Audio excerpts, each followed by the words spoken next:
Then I emceed Jerry's final anniversary, 68 years at the company at this very location, when he decided that it was enough. Jerry had been part of the Northrop Grumman family for nearly 7 decades.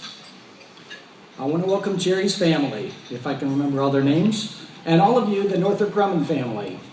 6 very grown children. Daughters Kathleen, Karen, Maureen, Sharon, and sons Kevin and Brian.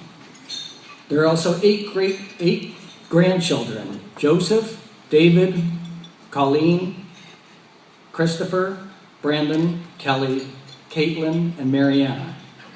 And 2 great-grandchildren, Justin and Sarah. Did I miss anybody? Wow. Truly a great legacy for Jerry and Dorothy. Also thanks to Jerry's caregivers, Althea Osmond and Catherine Joy Smith.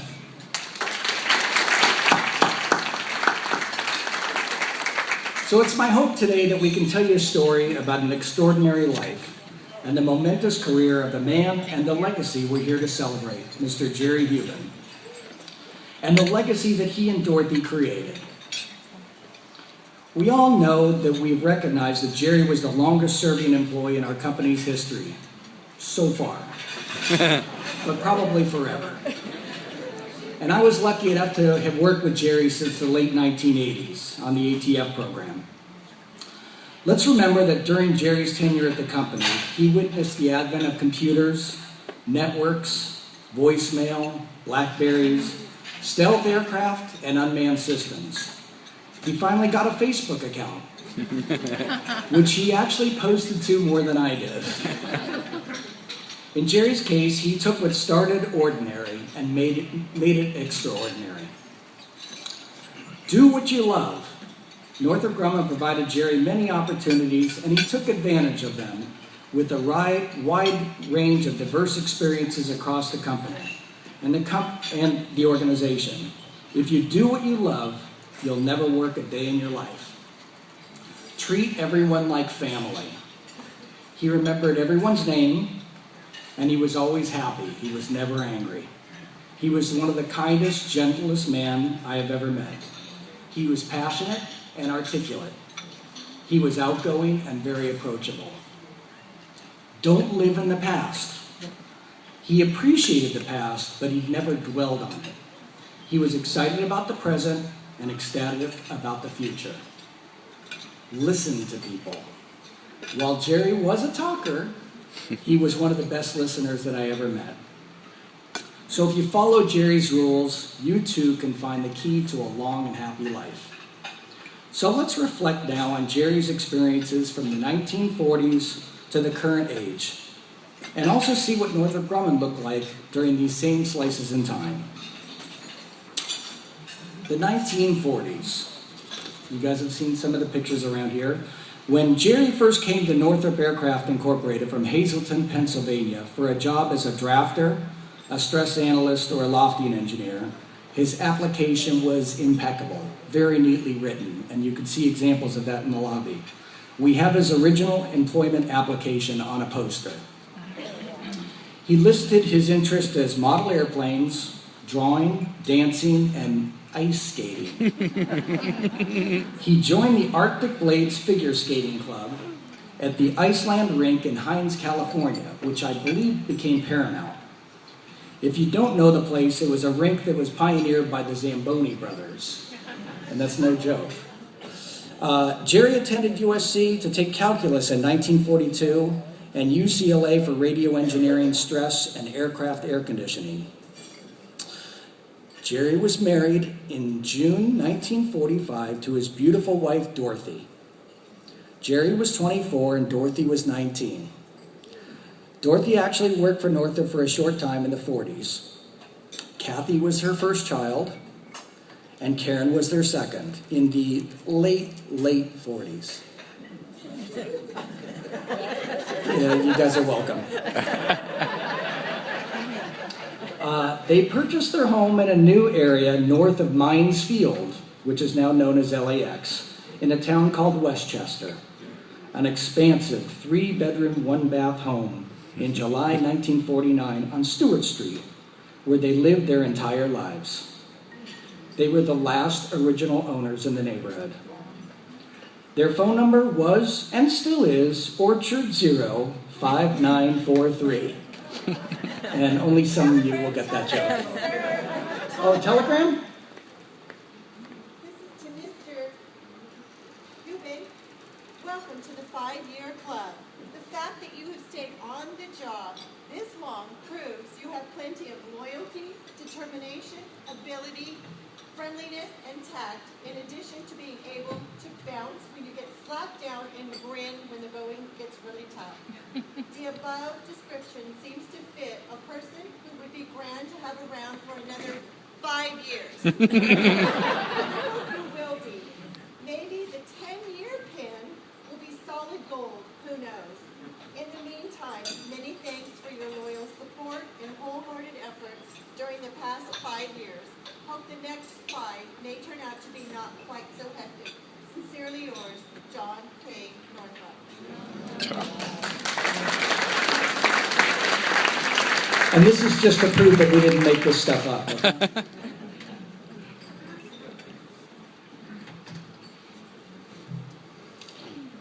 So at work, Jerry worked on the XP-89 equipment section and the P-61 Black Widow aircraft and the F-15 Reporter. He received his first patent for a flying wing propulsion system in 1944. His PMPs from the 40s indicated that Jerry had an ability to remain cool in any situation. It also said Jerry, quote, handled the toughest jobs without trouble. A very sincere and ambitious worker. Seems to have a real interest in the future. Jerry had an unimpaired view of the future, designing new, exciting aircraft for future air travelers. Spaciousness keynotes the luxurious main lounge, extending 53 feet inside the wing. And future air travelers will really see something. Through the plexiglass windows of the front wing edge, passengers have an unimpaired view of the Earth, unrolling thousands of feet below. Sunk as bugs in their magic carpet, air travelers can look down on mere Earthlings as the double quartet of mighty turbojets whistle them through space. And the bar will raise the spirits of those who don't feel high enough in the stratosphere. The flying wing has the stability of a fine club, and refreshments can safely be wheeled in. Wow. The 1950s. In the 1950s, Jerry established deeper roots here in Southern California, not only as a homeowner, but as a family man. He continued to perform outstanding work on a variety of aircraft programs and proposals like the N-217, the Long Range Interceptor, and the ASM program. He demonstrated that he was willing and able to take on more project responsibilities. The PMP said his attendance and punctuality were excellent. Jerry and Dorothy enjoyed their California lifestyle by having 3 more children, Maureen, Sharon, and holy cow, a boy. Kevin was born. Finally, maybe they could stop for a rest now.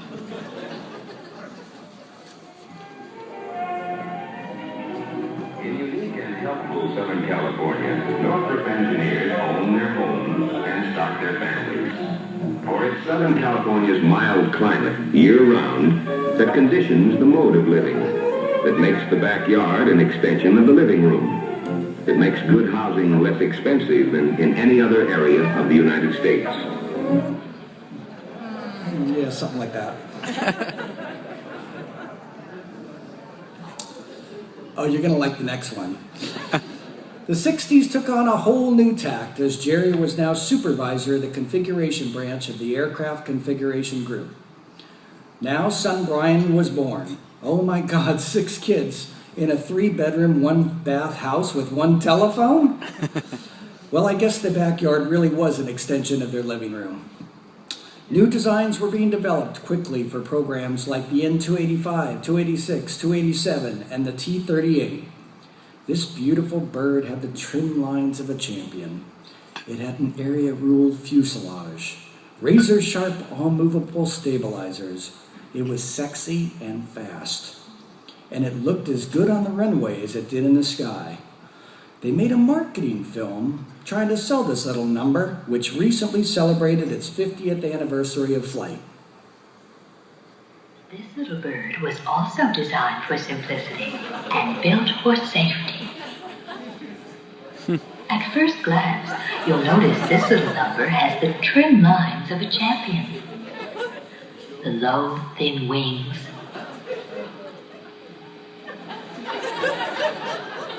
The beautiful supersonic shape of the area rule design fuselage. And the razor-sharp, all-movable horizontal stabilizer. The exceptionally high thrust-to-weight ratio of 7:1 is achieved by the two lightweight General Electric J85-5 afterburner-equipped engines.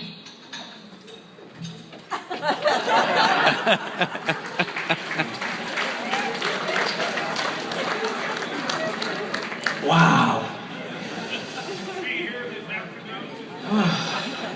Well, the 70s were something else. Jerry settled in and was responsible for the basic design and configuration of some of the grooviest aircraft, like the P-530 Cobra, the V-STOL tactical aircraft. Computers were introduced, and the YF-17 was born from the P-600. Jerry was responsible for the original basic line development and design integration for the YF-17, which we all know became the FA-18. Jerry received the patent for the A9A aircraft design in 1970, along with Walt Fellers, Bob Brett, and Don Hines. Jerry also patented in 1971 with Walt Fellers and Lee Began for a cockpit enclosure design. Both Jerry and Northrop were now setting records and finding its groove. Now let's see exactly what Northrop looked like in the 70s.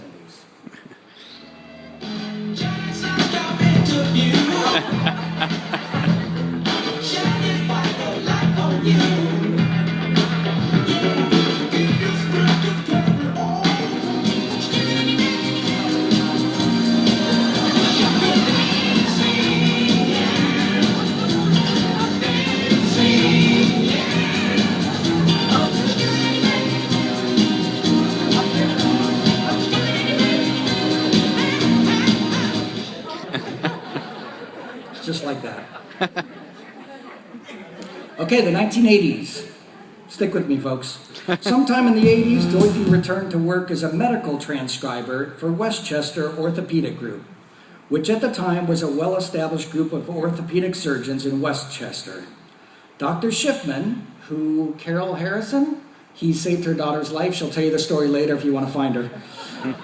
Dr. Schiffman was the new guy at the time, and Dorothy would affectionately call him the baby doctor because he was so young and fresh out of medical school. Did this lady ever rest? For Jerry, in the early 80s, he was focused on the FA-18A, an F-5G variant for evaluation by Israel, and the beginning of some advanced design efforts. In 1988, Jerry and Haig Asturian, Ken Shimabukuro, Dave McNally, and Robert Duncanson were issued patent number D294478 for the invention of an aircraft. As this decade came to a close, the mystery surrounding this amazing aircraft was yet to be unveiled.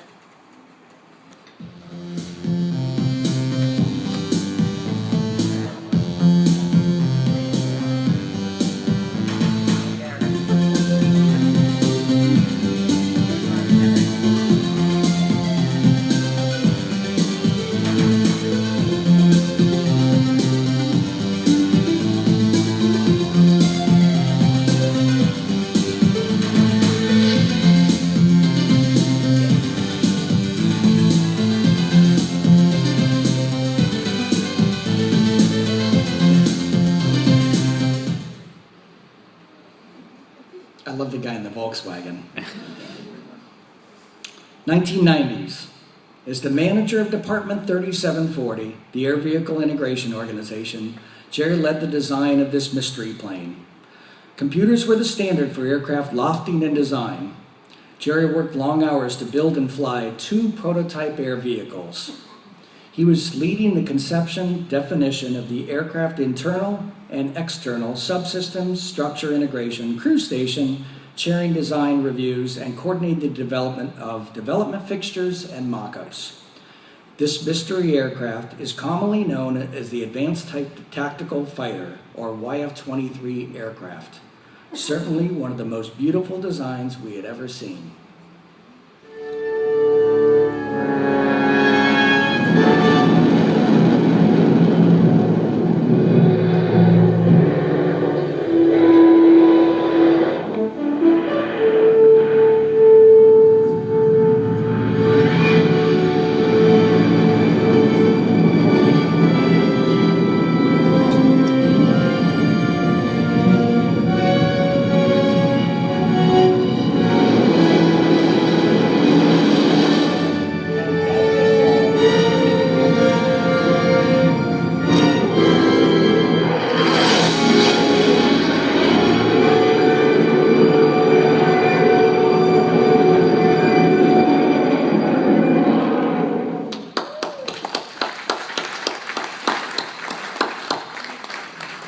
I love that airplane.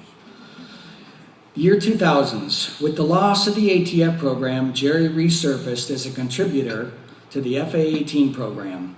Jerry worked with managers, team leaders, and the program office to facilitate the physical location of not aircraft structure or subsystems, but of people. Working with facilities and using the computer-aided design system, Jerry performed office floor plan arrangements, maintained safety standards, and of course, adhered to the company corporate office standards. In February 2007, Jerry received the Distinguished Engineering Achievement Award from the National Engineers Council in recognition of hard work and perseverance during a 65-year career spanning the history of modern aviation, from prop aircraft to jet engines and modern avionics and LO systems.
Way back in 1941, in a period of wartime, Jerry signed this oath to Northrop Grumman.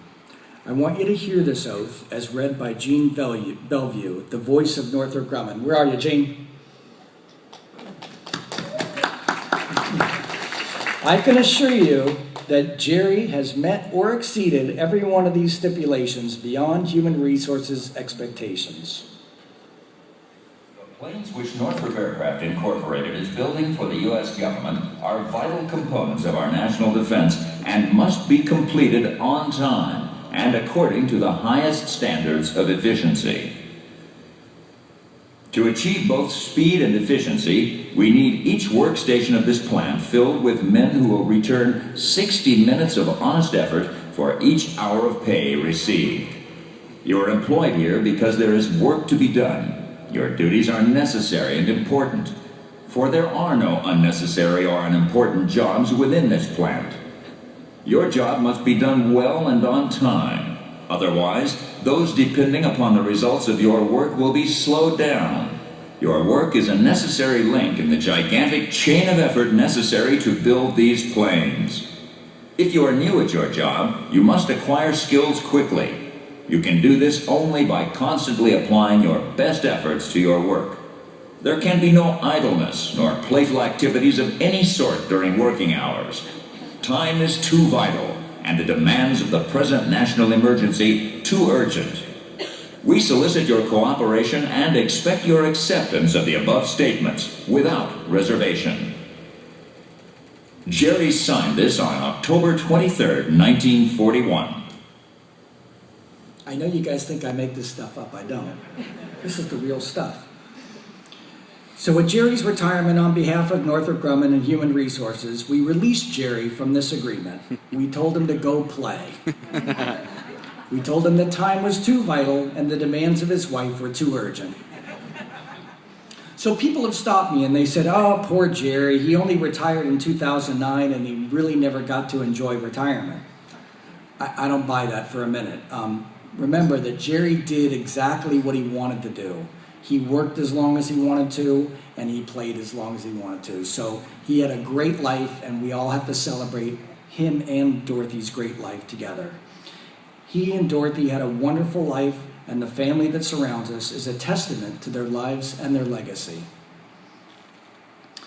This last item is just too funny not to show again. So for those of you that don't know, when you reach a certain level of service at the company, they send you this catalog of items that you can select from.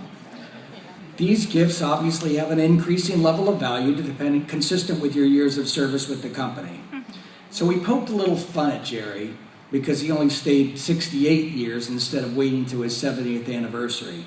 So we showed him the items that he could have received if he'd stayed to 70 years.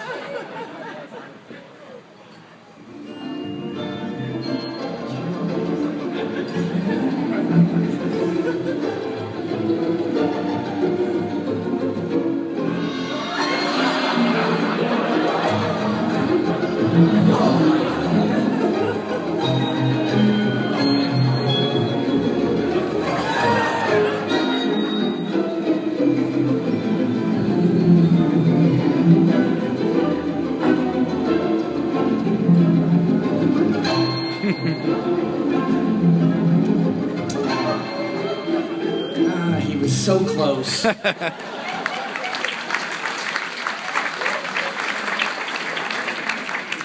Okay, so let's take one more look at Jerry's extraordinary career and his contribution to this company.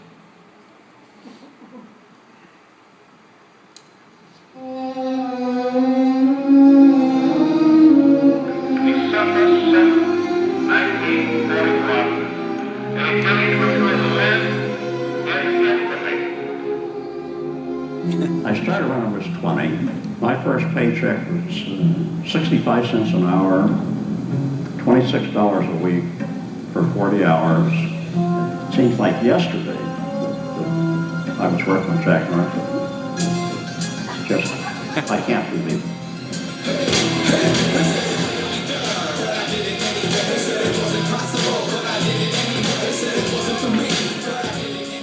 Northrop was the best designer in the country. The M1M had made a successful flight at Newark Air Force Base, and they had photographs of the airplane in the newspaper, and that pretty much cinched it. I decided that's the place I want to work.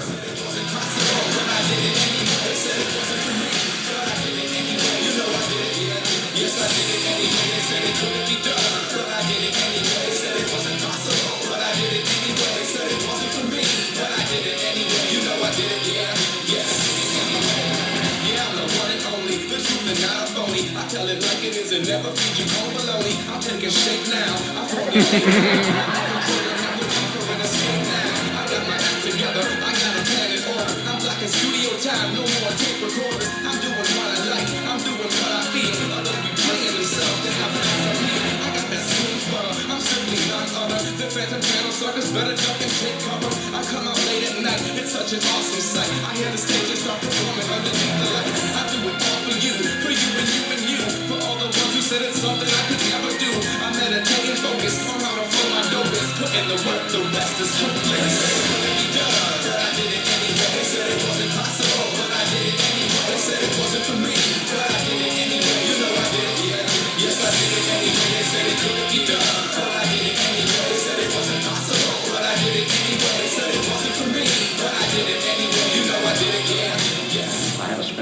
nights at work. Takes love and dedication. I began to dig deep into who I am. If at first you don't succeed, try again. Words spoken eloquently by a wise man. There's nothing left for me to do but keep rising to the sun, parallel without flying, movement without travel. Let the mysteries that wrap around the world unravel and see things the way that they truly. Make sure you're doing what you love to do. Be dedicated. Give it your all. Stranger than fiction, this is truly bizarre. Now my brain is fixated and glued to the star, but act like paparazzi or celebrities. This is more than a want, it's a necessity. I gotta make a way for me, the only way I know. The clarity of mind before mine is known. It's all to be done, but I did it anyway. They said it wasn't possible, but I did it anyway. They said it wasn't for me, but I did it anyway. You know, it's really interesting reading Jerry's experiences on programs. It reads just like aviation history. What a career. When you look at the wide variety of aircraft and technology that Jerry's been involved with, it's just tremendous. I can't believe they paid to do this. The company is going to be in good hands. I gotta make a way for me, the only way I know. The clarity of mind before mine is known. It's all to be done, but I did it anyway. They said it wasn't possible, but I did it anyway. They said it wasn't for me, but I did it anyway. You know I did it, yeah. Yes, I did it anyway. They said it couldn't be done, but I did it anyway. They said it wasn't possible, but I did it anyway. They said it wasn't for me, but I did it anyway. You know I did it, yeah. Yes. The older you get, the faster it goes. It's going very fast.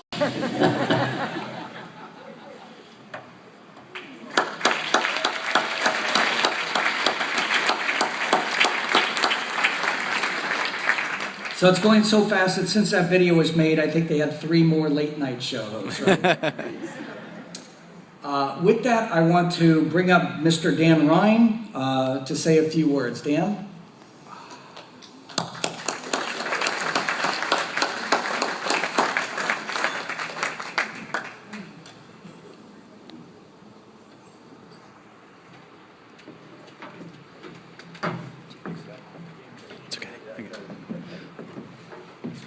Slippery up here.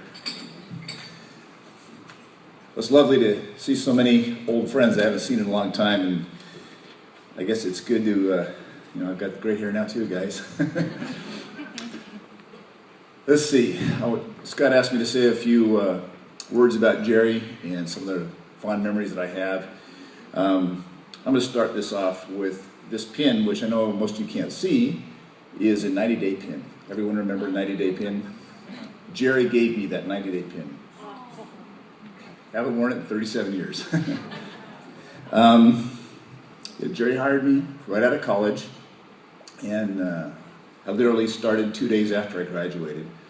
I interviewed with Jerry. Jerry was introduced to me by George Richards. I'm sorry. Some of you may remember George. Anyways, let me show you how the interview went.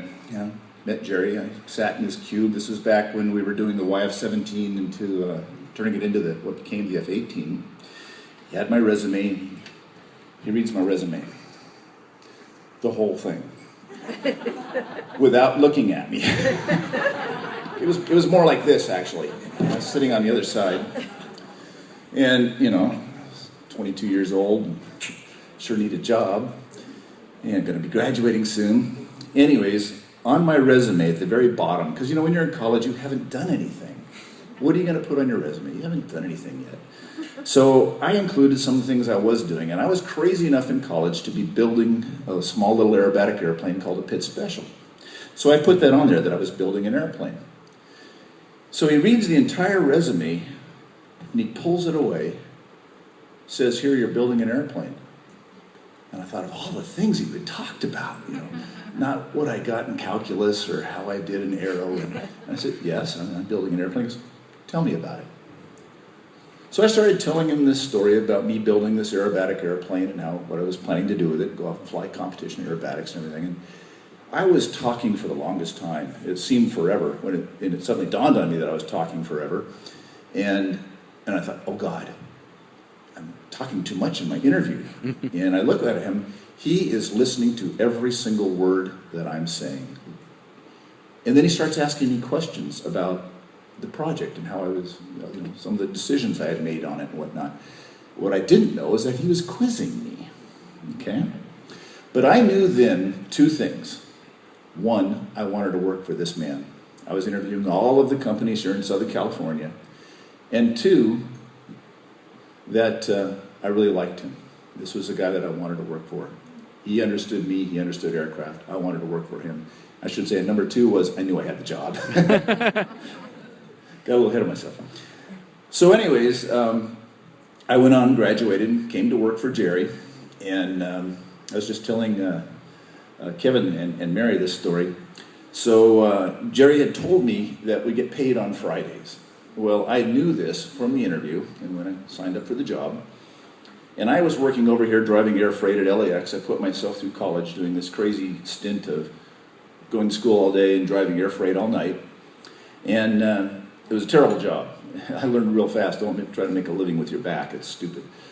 Anyways, I worked it out like a good engineer, right to the penny as to how much money I needed to get that first paycheck. Because that was going to be fantastic, my first paycheck at Northrop.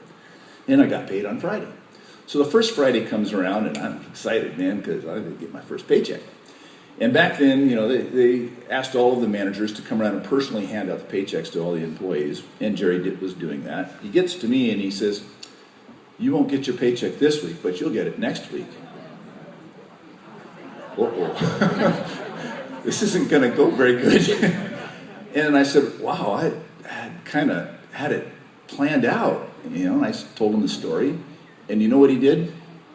Reached in his pocket, pulled money out. How much you need? I made it through, don't worry. Peanut butter was really good. It was my friend for one more week.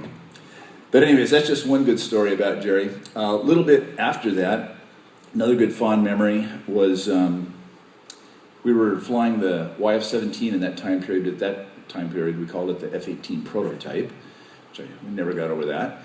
But anyways, Hank Shoto was doing demonstration flights, and he was going to be flying in the Paris Air Show. And I had worked, at the time I was working with Davey Johnston, a lot of you remember Davey, and Don Larson, and I got to help with the paint scheme that was on the YF-17, and I was really kind of proud of that, just having just started at Northrop to already get to do something like that. But anyways, we had a Family Day air show up in Palmdale, and Hank Shoto was going to demonstrate the airplane, and I invited my parents to come down from Northern California, go with me and everything, and it was so neat because they got to see and meet Jerry and all the other co-workers.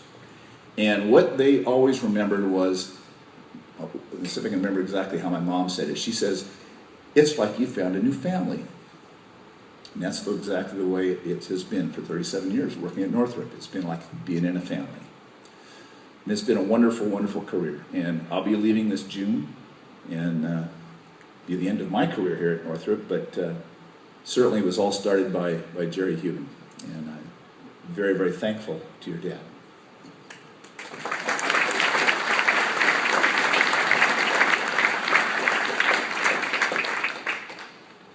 One of my friends, co-workers, many of you will remember his name when I say it here, wrote a letter. He can't be here today, and they've asked me to read it to you, and I'll do my best. It's by Bill Rogers. A lot of you, I'm sure, remember Bill Rogers. And, I used to make a joke when I was working for Jerry back in that time period. So I was working with Davey Johnston and Bill Rogers and, of course, Jerry Huben. And I used to say that I could speak and write and be fluent in 3 different languages: English, Irish, and American. Well, Bill was the Englishman. I can still speak it there, Howard. Yeah. Or listen to it anyway. Anyways, Jerry Huben Memorial by Bill Rogers.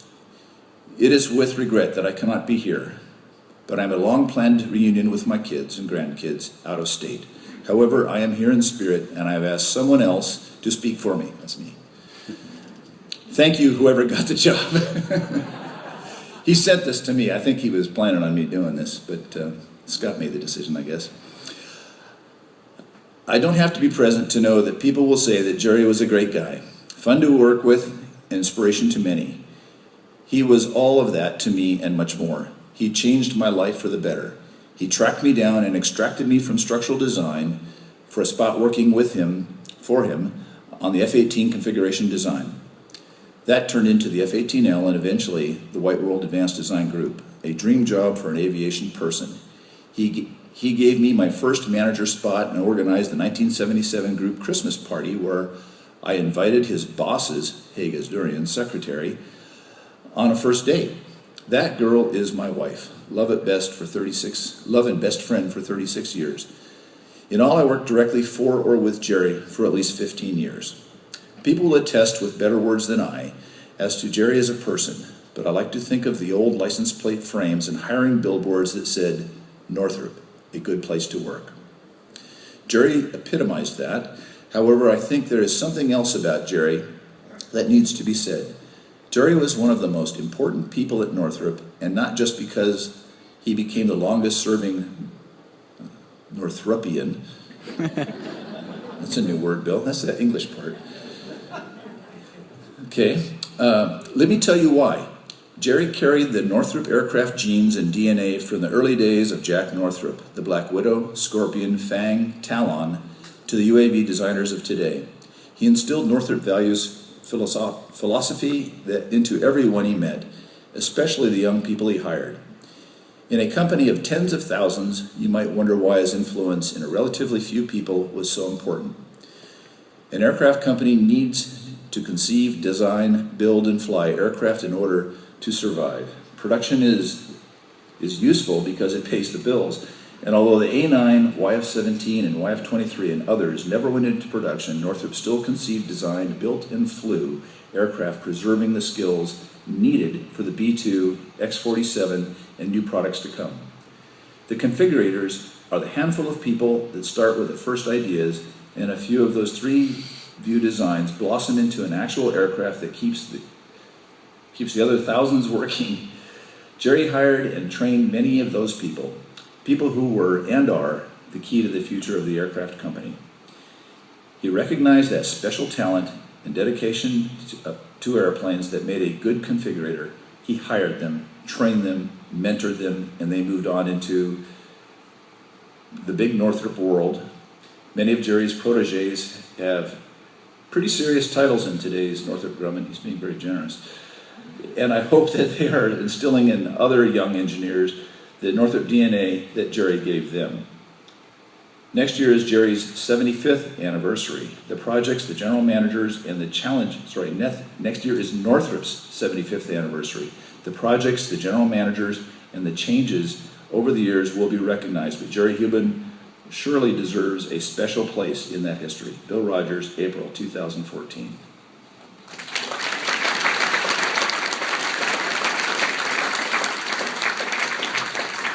So thank you very much. Thank you, family. We really enjoyed your dad.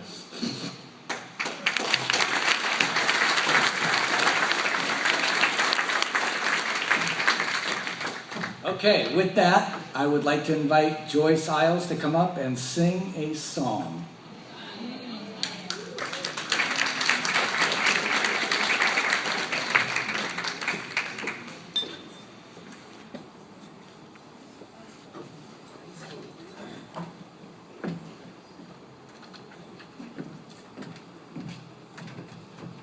Thank you very much.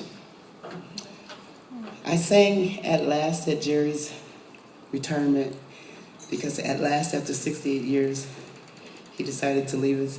And now he's left us for good and accepted in our hearts. And I'd like to dedicate this song to his family and to his Northrop family. He was a hero and is a hero to many.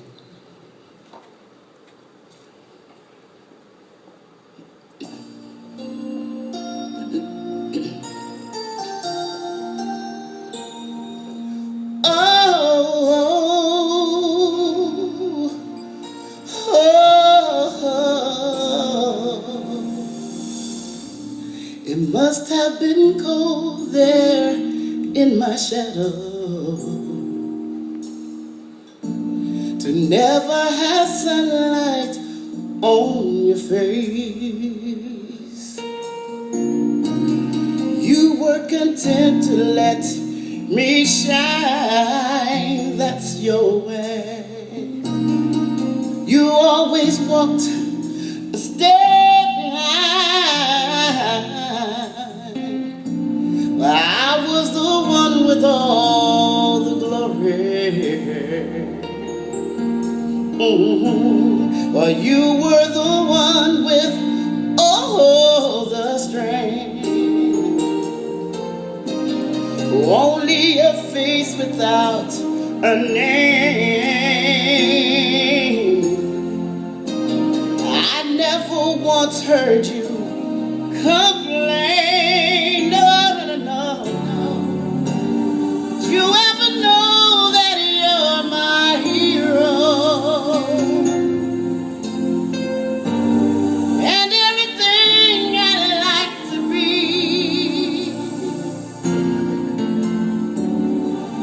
I can fly higher than an eagle. Oh, you as the wind beneath my wings.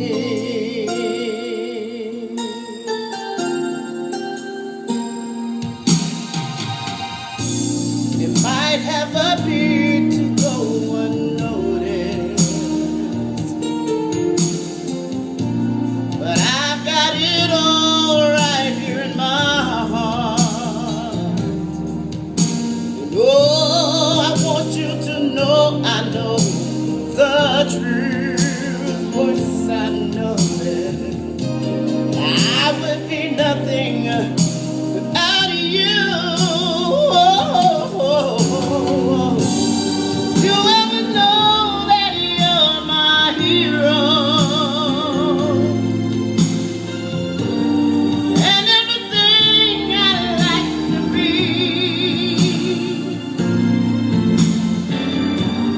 I can fly higher than an eagle. Oh, you as the wind beneath my wings. Did I ever tell you that you're my hero? You're everything, everything I thought I could be. Oh, and I can fly higher than an eagle. With you as the wind beneath my wings. You are the wind beneath our wings. Fly in heaven, Jerry.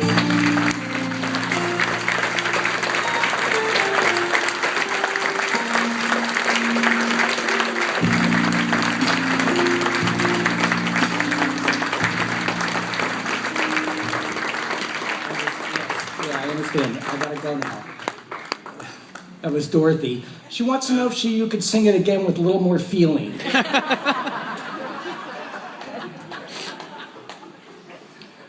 Okay, wowie. So with that, I would like to invite the family up to say a few words, if you could.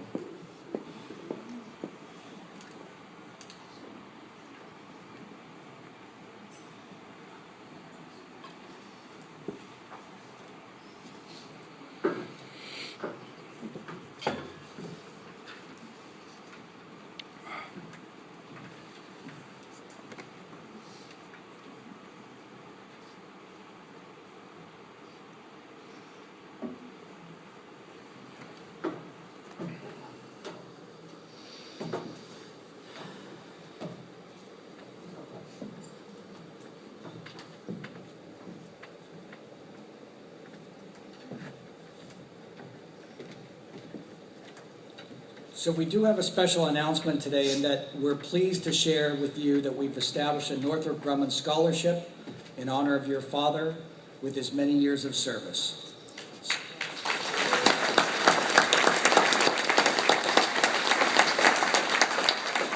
These scholarships will be awarded annually to students who are participating in our high school involvement partnership, and are interested in aerospace or aeronautical engineering.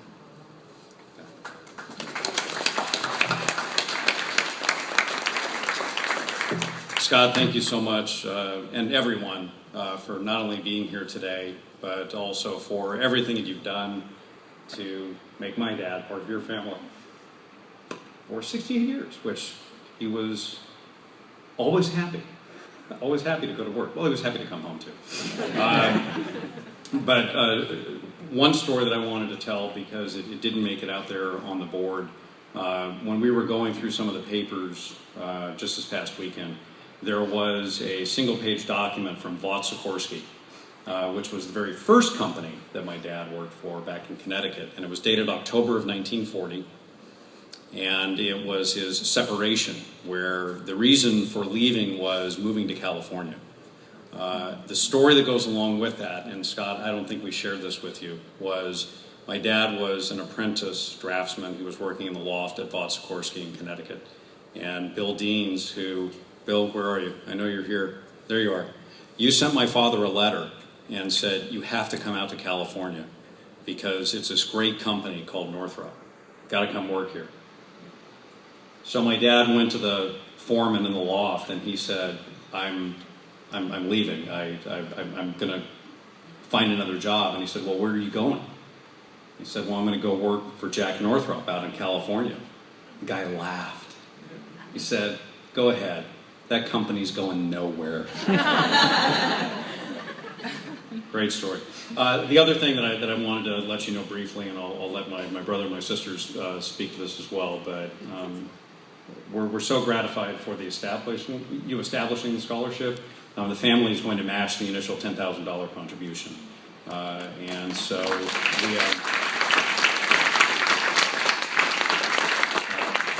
we're so grateful not only for everything that you've given us today, but everything that you've given to our family over the years. My dad was at Northrop and then Northrop Grumman, and we think that this is a fitting tribute to our dad and for all the future engineers who will benefit from this. So thank you so much.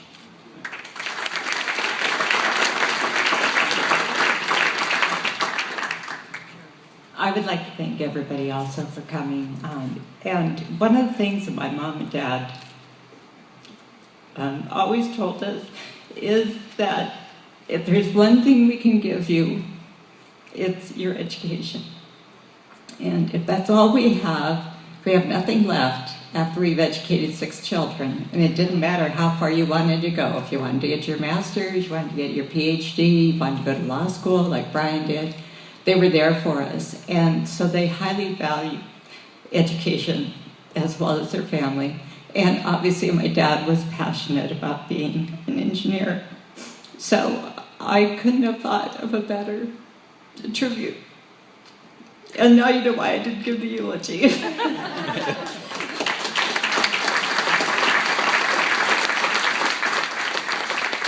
you, Mom. Thank you. I want to give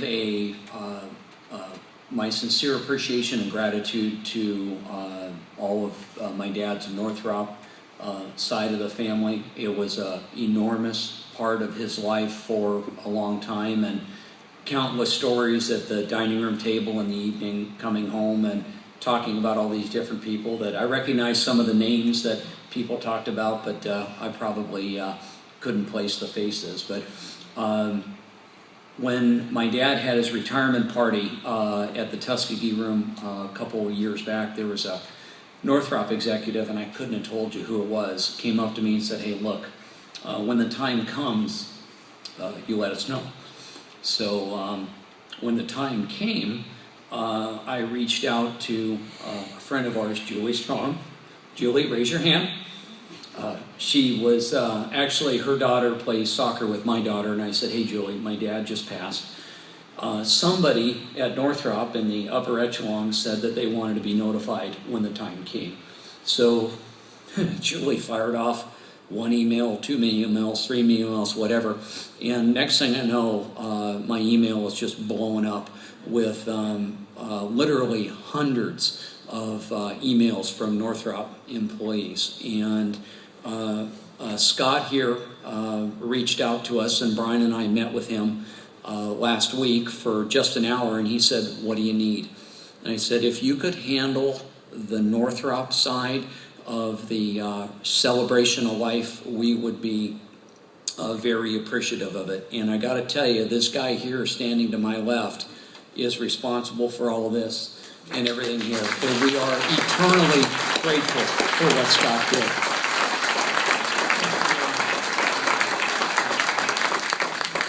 Again, on behalf of the Huben family and the extended family, thank you very much and have a great day.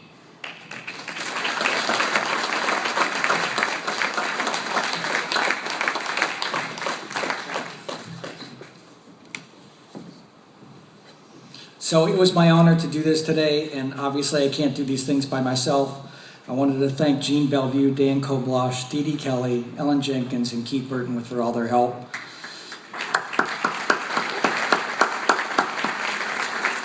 So with that, maybe I should keep them up here. With that, I do want to present the family with the mementos of what we had signed out in the front. You guys can go down and we'll do it down here on the floor. So thank you guys for hosting the event. It was outstanding, and it was an honor for us to celebrate the legacy of the Huben family. And thank you everyone who attended. And now we have to celebrate. So with that, we have for each one of you, we have a framed picture of Jerry, and you can see him.